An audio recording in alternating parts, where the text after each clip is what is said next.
So what boat is it, Cameron? So this is a 49er. Okay. 49er is a twin trapezing boat. So what that means is you have two people hanging out the side of the boat, hang into these kind of nappy things called trapeze harnesses. Got a little hook on the bottom, so that hooks into this ring. What that does is strap you up to the top of the mast, gives us more leverage out the boat. So we kind of hang on outside the boat, and that gives us lots of leverage. Extends means we can hold more power in the mainsails, gives us more speed upwind and downwind. The boat has 3 sails, 2 we use upwind, 1 we use downwind. So we've got our mainsail, it's the big sail which goes to the top of the mast and attaches to the boom across the back. So that's our big sail that we use in everything upwind and downwind. Also got the jib, this little sail here, which goes up quite far on the main, just before the top section of the mast. That's used upwind, which gives us our power. So it gives us power through gusts, allows us to punch through waves, and it's a really, really powerful sail. We've also got our spinnaker, or our kite.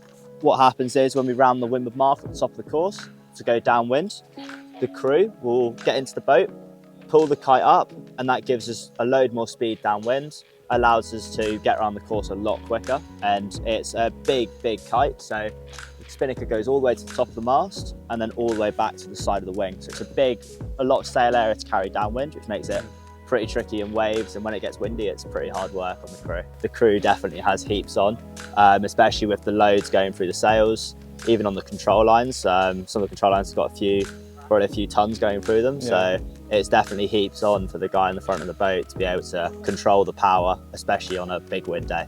I think sailing's definitely a sport where people don't think it's as physical as it is, and definitely I think there's a kind of stigma around sailing that people don't believe the sport is as hard as it is, but definitely it's a tricky sport. I think there's lots going on. You've got to think about weather, wind, pressure, water, waves, and then you're also trying to sail the boat around the course at the same time, trying to make sure that all of the manoeuvres are really slick and clean, trying to gain a few boat lengths, overtake boats, and then even on the tactical side, boat on boat tactics. So definitely there's a lot going through your head, especially on the race course, and at big events when there's a lot on the line, it's definitely tricky.